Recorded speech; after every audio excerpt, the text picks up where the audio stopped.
Let's start our session. अपना session हम लोग स्टार्ट करते हैं। और आप लोग अगर जब पढ़ रखा है तो जब प्यार किया तो डरना क्या, जब तैयारी कर ली तो डरना क्या, है ना। तो भैया ऐसा है, अब आप लोग ये मान के चलिए कि भैया आप यूपी में अब काम की तेजी जो है वो आ चुकी है। एग्ज़ाम यूपीटीजीटी का मान के चलिए कि अगस्त सितंबर तक मान के चलिए। उस हिसाब से आप लोग की तैयारी बहुत अच्छे से हो। देखो तैयारी तुम्हारी बहुत अच्छी है, उसकी प्रैक्टिस होनी बहुत ज़रूरी है। पढ़ने से कोई वो नहीं है जब तक आप लोग प्रैक्टिस ना करो। दैट इज़ वाई ये बीच बीच में प्रैक्टिस सेशंस आपके बहुत मस्ट हैं, इसीलिए मैं आप लोगों को करवा रही हूँ। मैंने टॉपिक्स दिए हुए थे, अब देखते हैं आप क्या करते हैं। चलिए स्टार्ट करते हैं। क्वेश्चन नंबर 1 और ये रहा आपकी स्क्रीन पर। बताओ, Milton wrote a Latin pastoral to express his sorrow on the death of his friend and that is answer A Epitaphium Damonis. क्या है ये? है क्या ये क्या वर्क जो है वो है क्या ये? That is an elegy written on the death of Milton's friend Charles Diodati. ठीक है, तो ये है एपिथेमियम डेमोनिस, बिल्कुल सही। Question number, which one of the following is an attack on the political corruption of the clergy in the English church and a plea for democracy in the structure of the church and that is of Reformation. बिल्कुल सही जवाब, reformation. Reformation का मतलब भी यही होता है सुधार के लिए। तो मिल्टन का कौन सा एक ट्रैक्ट था जो उन्होंने इंग्लिश चर्च के सुधार पे लिखा, and that is of Reformation. तो answer is A. Question number 3, which literary piece shows the superiority of the Presbyterian system of church government, of prelatical improvement, of prelatical episcopacy, Samson Agonistes and that is of prelatical episcopacy. यानी कि कौन सा literary piece है जो प्रेस्बाइटेरियन system को ऊपर मानता है चर्च गवर्नमेंट के, and episcopacy means related to religion. तो इसका आंसर है बी, ऑफ प्रीलेटिकल एपिस्कोपेसी। इस तरीके से अगर आप करते हैं तो एक कॉन्फिडेंस लेवल होता है, क्योंकि मैंने आपको टेस्ट दे रखा था लेकिन मैंने पीडीएफ ना देकर यहाँ पर मैं करवा रही हूँ, तो इससे आपके लिए एक है कि हाँ हम प्रेशर पढ़ने पे कैसे परफॉर्म करते हैं। That is the main thing, ठीक है ना। Next is animadversions is an attack on the character writer, on a character writer that is Bishop Hall. Animadversions जो है वो एक बिशप हॉल के ऊपर एक अटैक है। ये बिल्कुल सही कह रही है कि आपने ये सब हमें बहुत अच्छे से करवा रखा है। बेटा मैं आप लोगों को एक चीज़ है, मेरा जो एम है वो यही है कि ज़्यादा से ज़्यादा स्टूडेंट्स मेरे सेलेक्ट हो, और बस उस समय पर आपको आपका दिमाग जो है वो ठीक दिशा में चलना चाहिए, है ना। Which tract recommends for the separation of church and state? It is a long ecclesiastical tract. The reason of church and government, the reason of church autonomy, the hymn on the nativity, and that is A, the reason of church government. बिल्कुल सही। Milton talks of the supplementing of books with personal contact and practical experience. Where does he talk? Of intelligent of a, हाँ बिल्कुल। Milton talks of the supplementing of books with personal contact and practical experience. Of education Milton का एक tract है जिसमें उन्होंने school system की education पे सुधार के लिए लिखा है ना जी। तो ये था, इसका आंसर है of education. Milton wrote this work only to calm down the public's reaction of fear to the beheading of Charles. Which work is this? And that is of the tenure of kings and magistrates, जिसमें उन्होंने ये बताया कि Charles first जो है वो लोगों के लिए कितने बुरे राजा थे। That is B, of the tenure of kings and magistrates.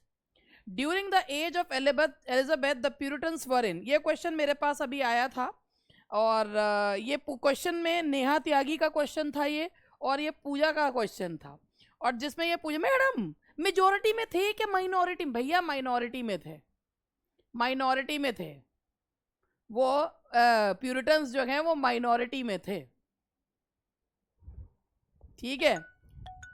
Nor second he that rode sublime upon the seraph wings of ecstasy he saw but blasted with excess of light. ये लाइन में इनमें option में कोई सा भी option नहीं है, क्योंकि इसमें सी ऑप्शन में नाम गलत दे रखा है। ग्रे है ये, ग्रे, ग्रे, ये ग्रे है। इसके हिसाब से देखो भैया, अगर ग्रे करोगे तब तो ये ठीक हो जाएगा, ठीक है, नहीं तो ये नन ऑफ दीज होगा। ग्रे नहीं है, ग्रे है। ये ग्रे की पोएम है, that is grace poem. But evil on itself shall back recoil and mix no more with goodness. Who said? Milton किसमें कह रहे हैं? थोड़ा ही गलत है. नहीं भैया, फिर भी. But evil on itself shall back recoil and mix no more with goodness. Who said? ये कहा गया है मिल्टन के द्वारा. हाँ, बात तो सही है, मिल्टन के द्वारा कहा गया है, मगर मिल्टन के द्वारा कहाँ कहा गया है? And that is Milton in commerce. Commerce, commerce में कहा है, but evil on itself shall back recoil.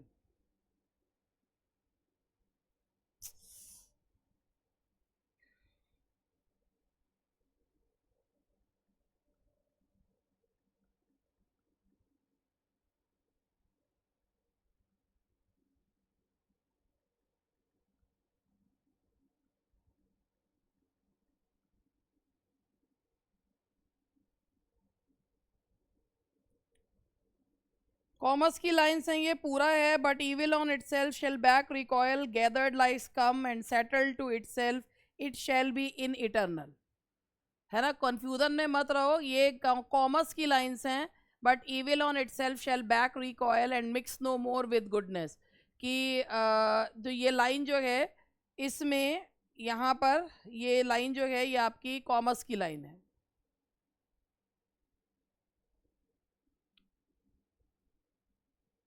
कि ईविल जो है ना, खुद ही ईविल को अलग रहने दो, उसे गुडनेस के साथ मत मिलाओ, अच्छाई के साथ. कॉइल मतलब होता है सांप की तरह कुंडी मार के उसको अलग होने दो.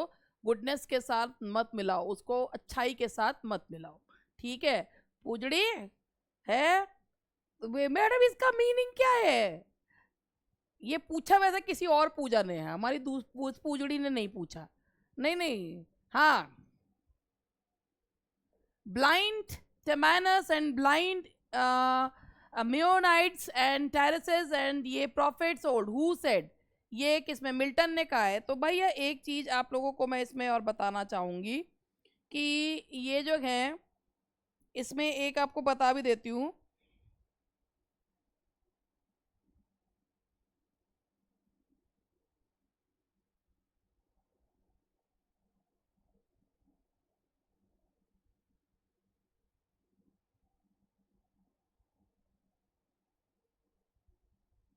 ये ब्लैंड थेमाइरिस है.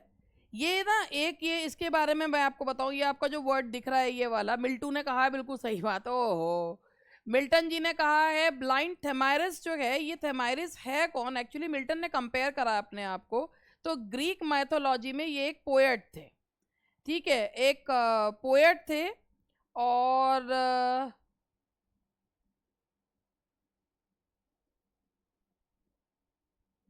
ये इन्होंने गॉड्स को चैलेंज कर दिया था, फलस्वरूप इनको ब्लाइंड कर दिया गया था. He was a poet and जो है इनको ब्लाइंड कर दिया गया था. तो मैंने कहा ये भी मैं बता देती हूँ, क्योंकि आपके ये ब्लाइंड टेमाइरिस है. Thamyris was a Greek poet who was blinded by the gods. ओहो, I went to TSSB. Come come come come back to UP. ठीक है. तो जिनको उनके द्वारा ब्लाइंडेड कर दिया गया था गॉड्स के द्वारा. और ये जो है क्योंकि इन्होंने एक ये कहा था कि मैं म्यूजिक से भी अच्छा गा सकता हूँ, that's why he was blinded. ठीक है, और इसीलिए मैंने कहा ये रेफरेंस भी आप लोगों को, कई बार क्वेश्चंस कुछ ऐसे हो जाते हैं जो आपको पता नहीं होते, मतलब उनमें पढ़ाएं भी क्या है इसमें. हाँ बेचारा, हाय हाय हाय. चलिए आगे बढ़ते हैं. मायोनाइट्स के बारे में भी बता देती हूँ. और होमर को कई बार मायोनाइट्स भी कहा जाता है. बता, तुम्हारे पूछने से पहले ही बता दिया मैंने. होमर को कई बार मायोनाइट्स कहा जाता है. होमर आप जानते हैं कि वो एक ब्लाइंड पोएट थे. ये सारे जितने भी नाम दे रखे हैं ना, ये सारे ब्लाइंड पोएट्स के ही नाम हैं. तो मायोनाइट्स भी जो हैं वो होमर को कहा जाता है, मतलब होमर के लिए ये जो है वो कहा जाता है. और एक इसमें जो टायरसस है, टायरसिस भी एक ब्लाइंड प्रॉफिट थे अपोलो के.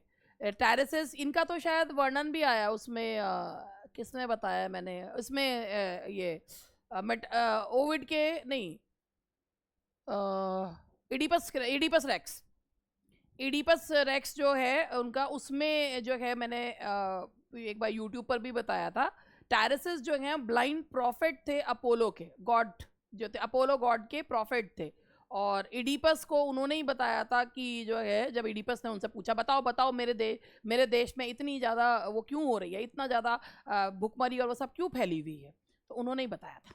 ठीक है, तो ये मिल्टन ने ना सबसे कंपेयर करा है अपने ब्लाइंडनेस, ब्लाइंड टेमारस में, मायोनाइड से, टायरसिस से, सबसे कम। तो ये सारे ब्लाइंड लोगों के नाम हैं। ठीक है, which epic of Milton is the product of the Reformation and the Renaissance, and that is Paradise Lost. Paradise Lost को ये माना जाता है कि उसके ऊपर रिफॉर्मेशन और रेनेसांस दोनों का ही प्रभाव जो है वो पड़ा है। Who described Milton style as a satin brocade stiff with gold? हाँ जी, किसने कहा है मिल्टन, ये कमेंट है, मिल्टन के स्टाइल को किसने कहा है?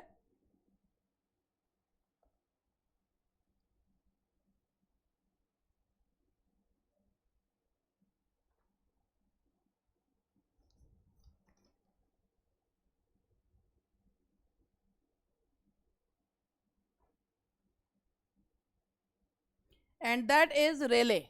रेले ने कहा है मिल्टन के स्टाइल को। पढ़ के नहीं आए तुम? हैं, पढ़ के नहीं आए हो? अब एक क्वेश्चन जिसमें मोस्टली स्टूडेंट्स को कंफ्यूजन होता है, और ये क्वेश्चन में आप लोगों से कि आपको लगता है कि शायद ये क्वेश्चन हमारा इसमें गलत भी दे रखा है ना? तो ये जो है, ये इसलिए मैंने जानबूझ के ये क्वेश्चन जो है वो लिया है कि आप लोगों को ये चीज़ समझा दूं जिससे आप कंफ्यूज ना हो। मुझे पता है आप लोग इसमें आएंगे। अब मैं आपको इसके बारे में बता दूं, पूजा ने मुझसे क्वेश्चन पूछा था तो मैंने उसको उसमें बताया था। Milton has used Mulciber for, आपने बिना सोचे समझे ये लगा दिया आर्किटेक्ट। बिल्कुल सही बात है भैया, आर्किटेक्ट है क्योंकि मल्सीबर ने जो पेंडेमोनियम का निर्माण करा था। लेकिन क्या आपको पता है कि मल्सीबर का ही ऑल्टरनेट रोमन गॉड है वल्कन? मिल्टन के ने मल्सीबर यूज किया है एज रोमन गॉड के रूप में वल्कन। रोमन गॉड वल्कन को ही मल्सीबर कहा जाता है। तो इसका आंसर डी है।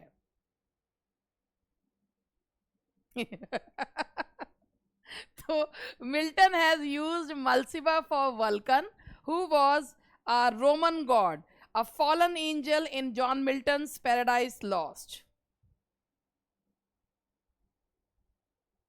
एक ग्रीक मैथोलॉजिकल फिगर है, पुअर आर्किटेक्ट है, और ये जो है वल्कन के लिए यूज किया। ये पहली बार, तो भैया पता होना चाहिए, इसीलिए मैंने ये क्वेश्चन मैंने और क्यों लिया, इसलिए तो लिया कि people will get confused.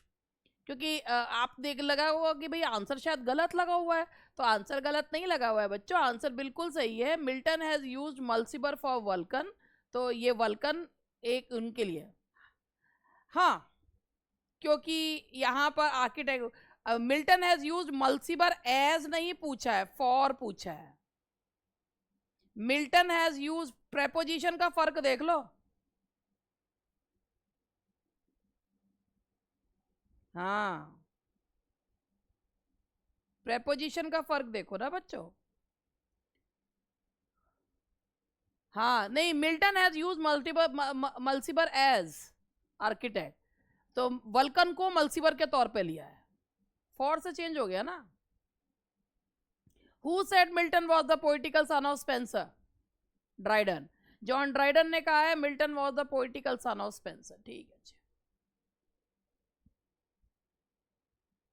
The following lines are taken from Fame is the spur that the clear light doth raise to scorn delights, and that is Lycidas।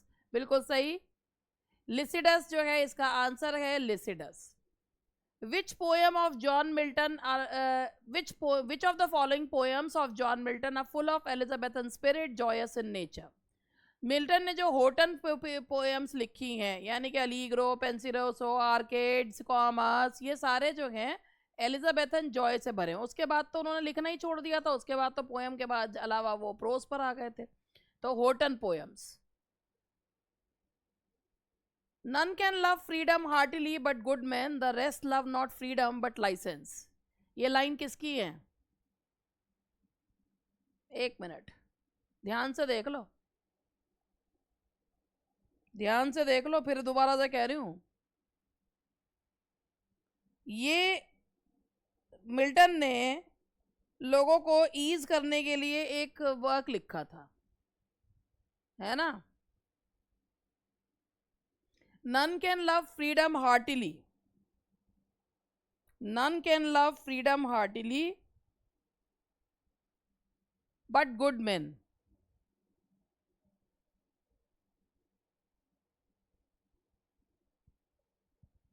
तो ये डी है इसका answer, tenure of kings and magistrate. हाँ,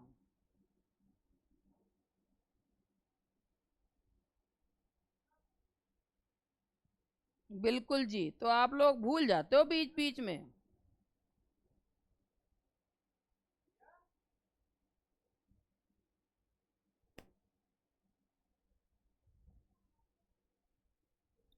पानी दे दे बेटा, दे दे, तू भर देगी? चलिए next question. He is not one of दो, अभी ये ग्रामर के क्वेश्चन आ गए हैं। अब यहां से ये क्वेश्चन मुझसे पायल ने पूछा था, तो मैंने सोचा यही क्वेश्चन ले लूं। ही is not one of those who will help every Tom Dick and Harry whom he meets। अब इसमें गलती क्या है ये बताओ, ये आपके जो है प्रोनाउन हाउस के क्वेश्चन है, क्या आना चाहिए?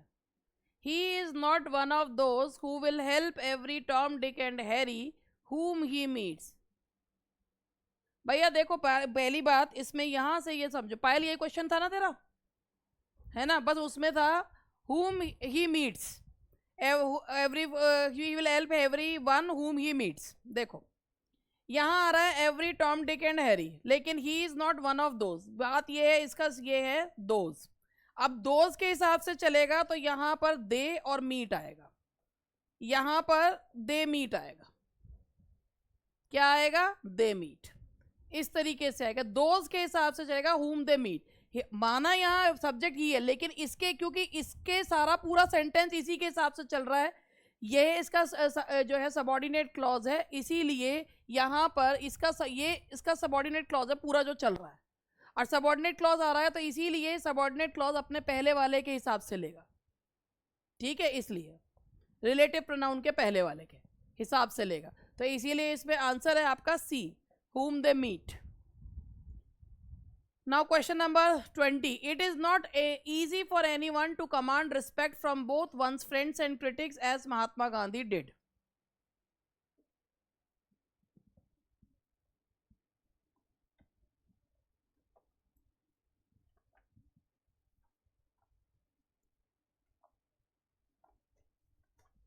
अभी मुझे 1 मिनट का टाइम देना।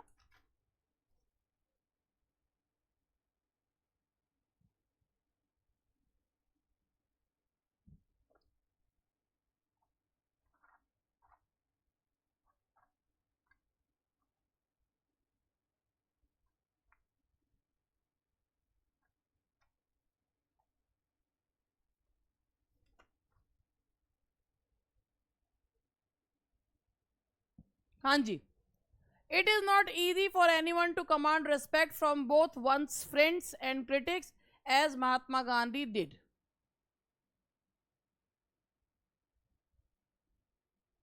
क्या करें? बी में गलती क्या है ये तो बता दो।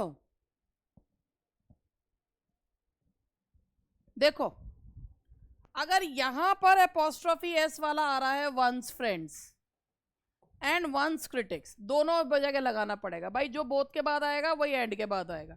Once friends and one's critic as Mahatma Gandhi did, तो इसका आंसर है आपका बी। ठीक, चलिए क्वेश्चन नंबर 21 पे आते हैं। He you and I shall arrange everything and shall not ask them for help. इसका आएगा यू ही एंड आई, इसका आंसर है ए, यू ही एंड आई आ जाएगा, सही है। Question number 22, was it me who had to face the music. इसका answer है A, was it I who had to face the music, सही है। Was it I who had to face the music, it was I या it was I who had to, was it I who had to face the music, तो यहाँ पर I आएगा। The audience are requested to be in its seat and stay away from the track. अब बताओ क्या आना चाहिए, यहां से हम ऑडियंस के साथ इज लगाएं या यहां पर हम जो है देयर लगाएं? द ऑडियंस, यहां पर देयर लगाया जाएगा। The audience are requested to be in their seat and stay away from the track, क्योंकि ऑडियंस जो होती है वो बिखरी हुई होती है इसलिए, तो यहां पर देयर आएगा। Question number 24, the number of vehicles plying on the roads of Delhi is more than on the roads of Bangalore.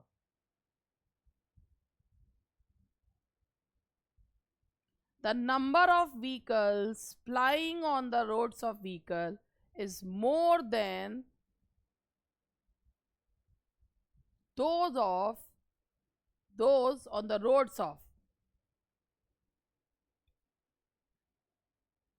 those of या that of आएगा भैया, that of है यहाँ पर, that of आएगा। द नंबर ऑफ व्हीकल से compare कर रहे हैं, टोटल नंबर आता है, than that of, than that of on the road of, than नहीं, द नंबर है ना, द नंबर है और द नंबर टोटल होता है, द नंबर होता है टोटल, तो ये प्लूरल होता है मगर इसको सिंगुलर मानते हैं, है ना, इसलिए, तो इसीलिए यहां पर ये इसके हिसाब से दैट ऑफ आएगा जी। Question number 25, being a destitute I admitted him to an orphanage. देखो बच्चों, यहां पर बीइंग लिखा है, लेकिन यहां पर इसका ये डेंगल्ड पार्टिसिपल है, आप उठाकर इसको यहां लाओगे तो ये सेंटेंस बन गया कि मैं गरीब था और मैं उसको ऑर्फनेज में वो करवा पाया, नहीं हो रहा, डेंगल्ड है। तो इसका मतलब इस बीइंग को अपने सामने एक प्रोनाउन चाहिए, तो यहां लगाएंगे ही बीइंग अ डेस्टिट्यूट, क्योंकि हिम आ रहा है तो यहां ही लगा देंगे, इट नहीं आएगा। हाँ, पैसिव भी बना सकते हैं, being a destitute he was admitted by me, लेकिन बेसिकली हम करते ये हैं कि हम पार्टिसिपल को जो है प्रोनाउन दे देते हैं, पार्टिसिपल को प्रोनाउन दे देते हैं, इसीलिए ए में है। One should keep his promise if one wants respect, one should keep once promise, यहां पर हिज की जगह वन आएगा तो यहां आएगा वंस प्रॉमिस, ठीक। Question number 27, last summer I went to Shimla and enjoyed very much, बिल्कुल सही। एंजॉयड के बाद हमेशा रिफ्लेक्सिव प्रोनाउन तब आता है जब ऑब्जेक्ट नहीं दे रखा होता, तो यहां आएगा enjoyed myself very much, enjoyed myself very much. 28, if I were him I would teach him a lesson, if I were he, ये हमारा जो है सब्जंक्टिव वाक्य है, तो यहां पर सब्जेक्ट के रूप में आएगा if I were he. Question number 29, being a rainy day I couldn't go to school, बिल्कुल सही, यहां पर हम इस पार्टिसिपल को सब्जेक्ट देंगे और रेनी डे के हिसाब से इट लगा देंगे, it being a rainy day. Question number 30, one of them forgot to take their passport and found himself in a difficult situation, one of them forgot to take his passport, यहाँ आएगा his passport, one के हिसाब से लगाया।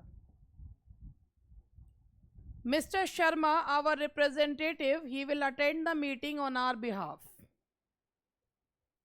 यहाँ पर जब mister Sharma आ रहा है, सेंटेंस टूट नहीं रहा, तो सेंटेंस में दोबारा से वर्ब जो है वो सब्जेक्ट नहीं लगाएंगे, ही का यूज जो है वो नहीं किया जाएगा। Each girl was given a pack of sweet and she was happy, क्या गलती है? देखो, यहां तक आपका सेंटेंस सही है, लेकिन अब जो बात की जा रही है वो इकट्ठे रूप में की जा रही है, तो दे वर हैप्पी आएगा, एंड दे वर हैप्पी, नहीं समझे? यहां तक जो सेंटेंस है ना वो ईच के हिसाब से है, ठीक। लेकिन अब हम टोटल में बोल रहे हैं, जब टोटल में बोल रहे हैं तो सभी लड़कियों की बात कर रहे हैं, इसीलिए यूज किया जाएगा दे। अगर आप यहाँ पे दे और नहीं लगाओगे तो एक ही लड़की की बात तो हो गई, एक ही की तो बात हो गई ना, इसलिए यहां लगाएंगे देवर, ऐसे। चलो question number 33, myself and he will manage everything, no error. यहाँ आएगा he and I will manage everything, यहाँ आएगा आपका he and I will manage everything.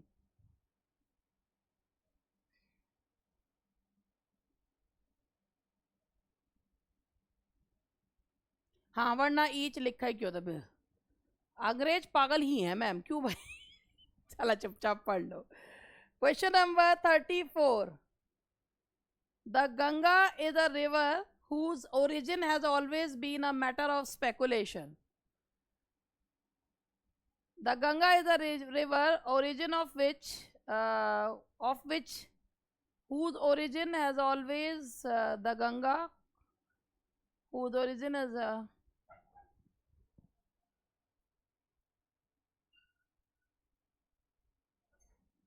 वैसे तो मैं आपको बताऊं हुज जो है दोनों में यूज हो जाता है, लेकिन पुरानी इंग्लिश में नॉन लिविंग थिंग्स के साथ ऑफ विच लगा देते हैं, इसीलिए हम यहाँ पर the Ganga is a river origin of which जो है कर रहे हैं। अदरवाइज तो वैसे तो आप दोनों के साथ चलता है, तो बी में मान लेते हैं। My friend is laborious and intelligent isn't it, यहाँ पे 2 बार तो इज आ रहा है। My friend is laborious and is intelligent isn't it, यहाँ पे भाई फ्रेंड की बात की जा रही है तो इजंट ही आएगा, इजंट ही। ठीक। It is difficult to say who is the better of the 2 players, it is difficult to say who is the better. तो भाई चॉइस बताई जा रही है, तो चॉइस बताने के लिए आप विच लगाते हैं, यहां पर आएगा which is the better of the 2 players. It is the best which the government can do for the down trodden, it is the best that the government can do. बिल्कुल, इसके सुपरलेटिव डिग्री के बाद that आता है, ये आपको याद रहा, बहुत अच्छी बात है कि आपको सुपरलेटिव डिग्री के बाद याद रहा। होशियार होगा तुम तो।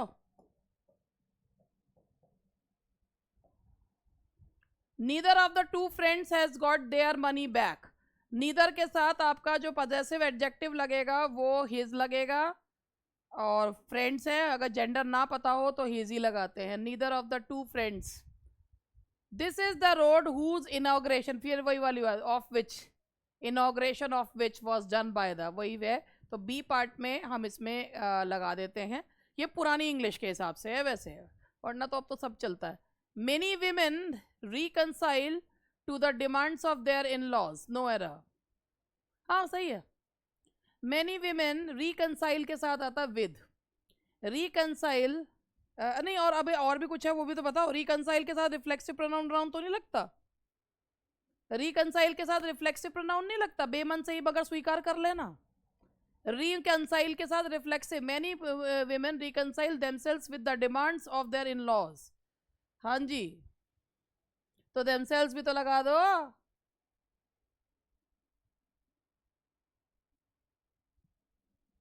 भूल गए? रिकनसाइल बेमन से ही मगर स्वीकार कर लेना। May I know to who I am speaking, 2 preposition है तो उसके बाद ऑब्जेक्टिव केस प्रोनाउन आएगा तो whom लगेगा। May I know to whom I am speaking, that is B. The person who I met yesterday was my classmate, ये मैंने आपको बताया भी होगा। हाँ जी, the person who I met, बिल्कुल whom I met yesterday बिल्कुल है, क्योंकि ये प्रोनाउन से स्टार्ट हो रहा है तो whom I met बिल्कुल। owing to me being a newcomer I was unable to get a good house, यहाँ पर आपका ये जो है जब अब इसमें यहाँ पर माय आएगा, क्योंकि किसके पहले आता है? जेरेंड के पहले, जेरेंड के पहले पॉजेसिव एडजेक्टिव या पॉजेसिव नाउन लगता है। ठीक है जी, चलो भाई आगे बढ़ते हैं।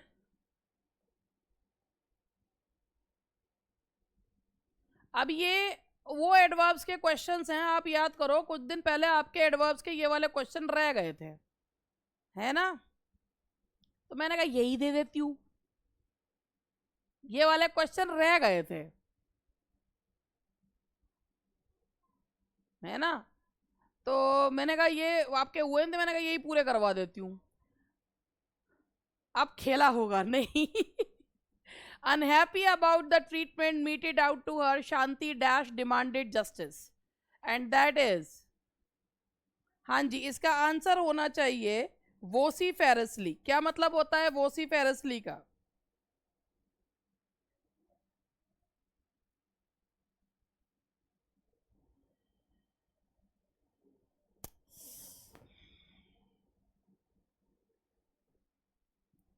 वोसिफेरसली जो वर्ड है आपका,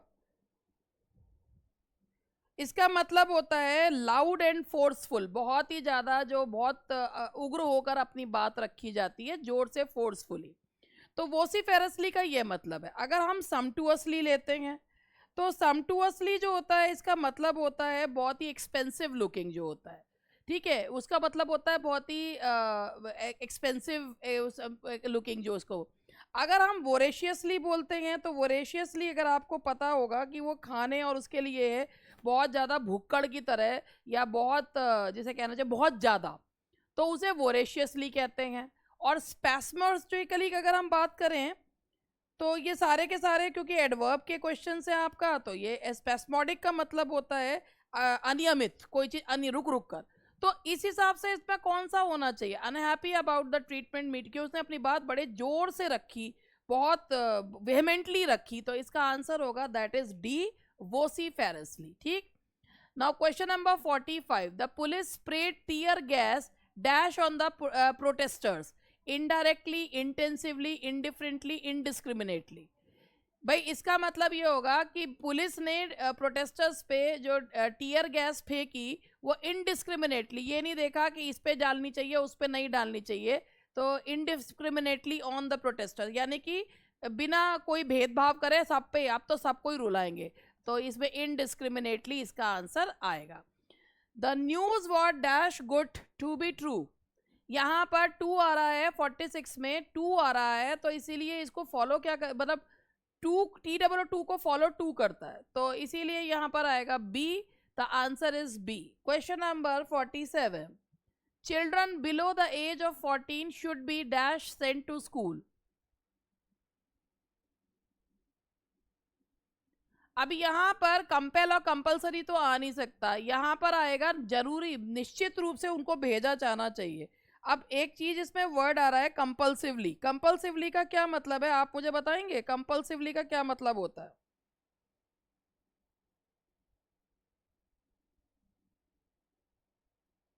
बाध्य करना, किसी को कंपेल करना. ठीक है, और एक होता है कंपल्सरीली का मतलब होता है जरूरी करना है. ठीक है, कंपल्सिवली और कंपल्सरीली में अंतर होता है. Compulse should be for children below the age of compels.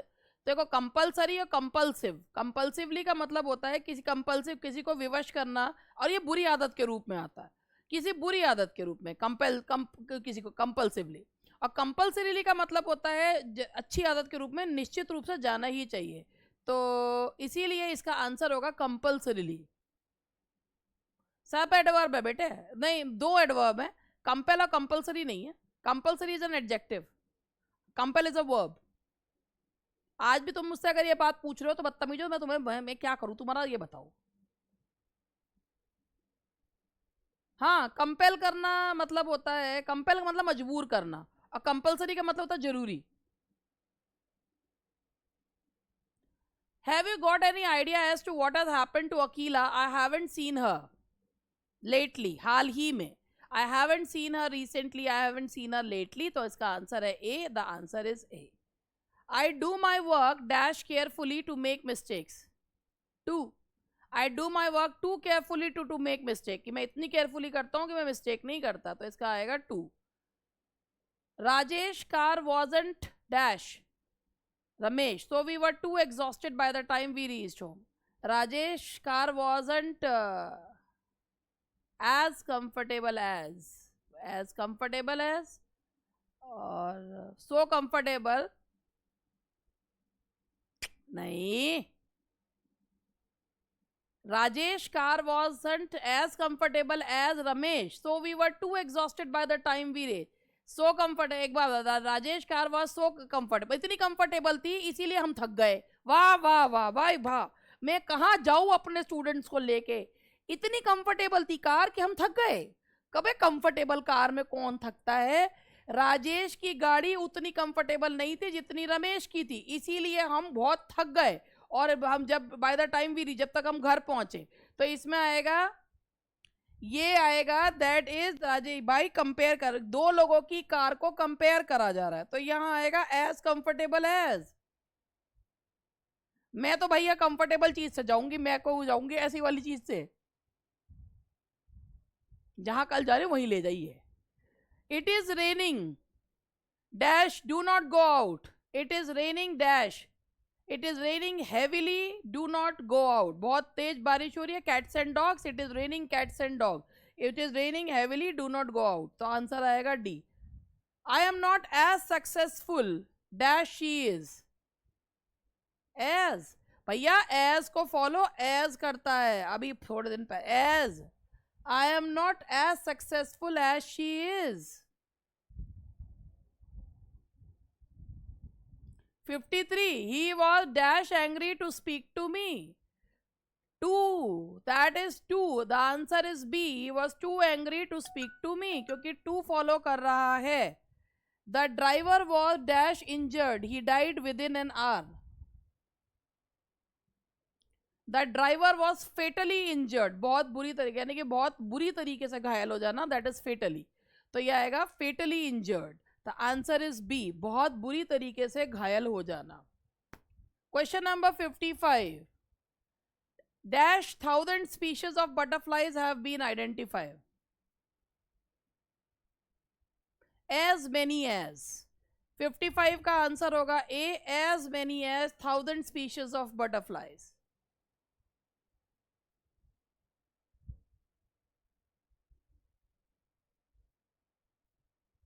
Loudly knocking at the gate he demanded admission, बहुत जोर जोर से खटखटाते हुए। ठीक है जी, तो इसका डी आएगा। Question number 57, I think I am dash young to get married. Too young, कि मैं अभी बहुत छोटा हूं शादी करने के लिए। Too young to get married, ठीक। Social customs and traditions die hard, इसका मतलब है कि सोशल कस्टम्स एंड ट्रेडिशंस जो होते हैं ना, वो मुश्किल से ही खत्म होते हैं। डाई हार्ड, डाई हार्ड कहाँ काइंडली नहीं लगा सकते हैं?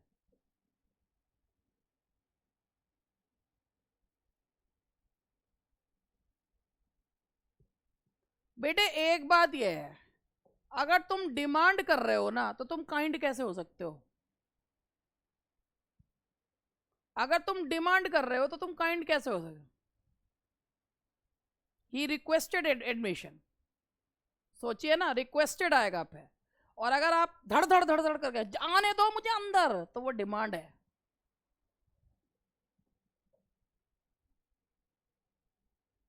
Social customs and traditions die hard का मतलब है कि बहुत मुश्किल से ही खत्म होते हैं, तो उसे डाई हार्ड आएगा। The answer is B. Next question number 59, Jimmy dash avoids playing tennis on weekdays as it is very tiring. Usually Jimmy मतलब अक्सर जो है, usually avoids playing tennis on weekdays, तो फ्रीक्वेंटली नहीं आएगा, यूजुअली आएगा, क्योंकि रोज की बात बताई जा रही है। फ्रीक्वेंटली नहीं आएगा, यूजुअली आएगा, क्योंकि इसका मतलब होता है कि जो रोज करने वाला काम है, मतलब अक्सर अक्सर। We were so late, we dash had time to catch, we hardly had time to catch the train. We were so late, तो इसमें आएगा आपका सी, हार्डली, की मुश्किल से ही हमारे पास जो है ट्रेन पकड़ने का समय था।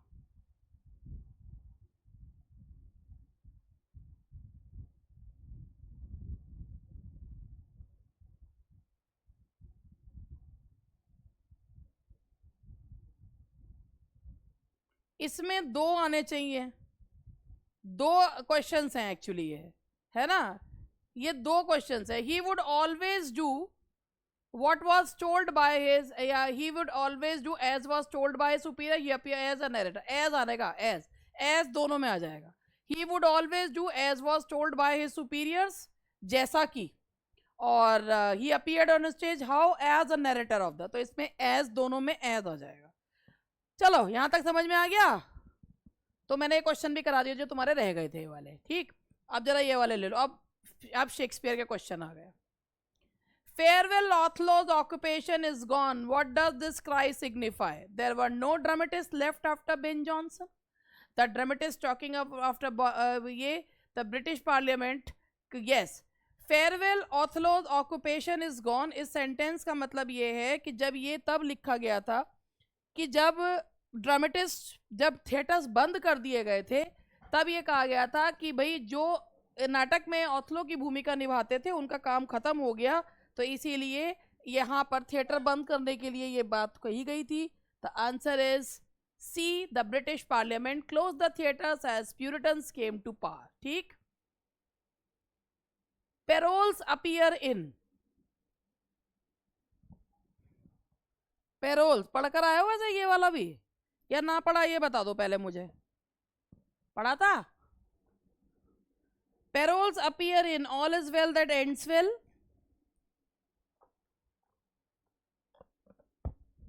मेजा for measure, Troilus and Cressida.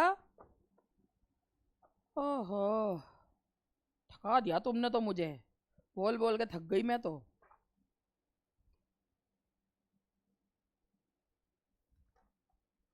हाँ, that is all is well that ends well, है ना भाई। और फिर भी मैं एक बार चेक कर लेती हूँ, इसका आंसर है all is well that. Biography के क्वेश्चन है मैम ये शेक्सपियर की, हाँ। मुझे पता है तू प्यार में कह रही है मुझे, मगर कोई बात नहीं, मैं तेरी बात का बुरा नहीं मानती।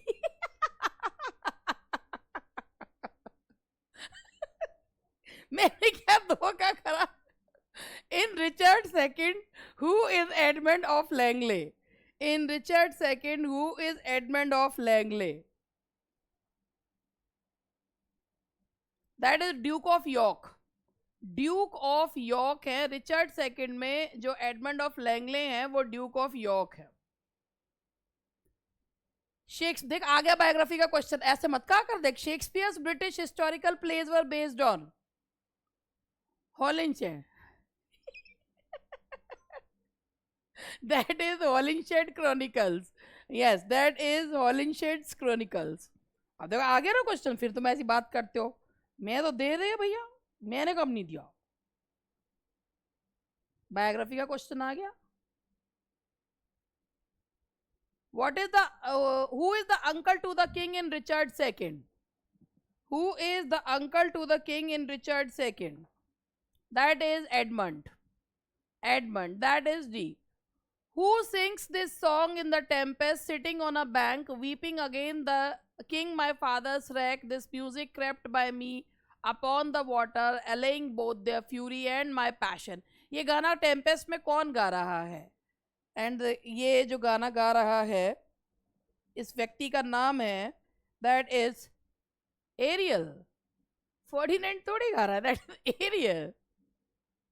एरियल गा रहा, गाना तो एरियल ने गाया था भाई।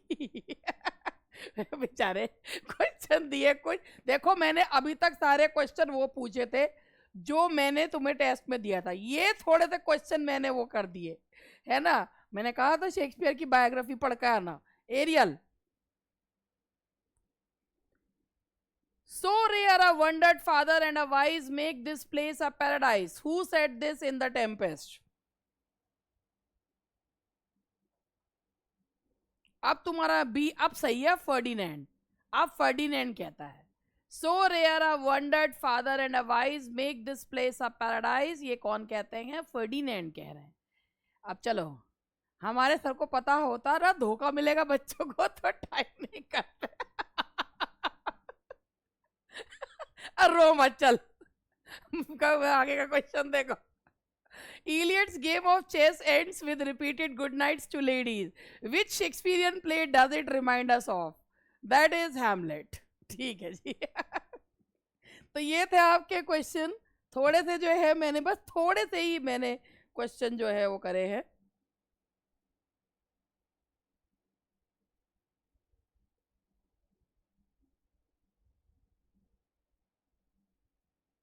ओके, तो दैट्स ऑल। बहुत अच्छे क्वेश्चन है, मजा आया होगा क्वेश्चन करके भी। तो दैट्स ऑल आज का सेशन। हम पहले मैं सेशन समाप्त करने का वो 1 मिनट रुक जाना बस।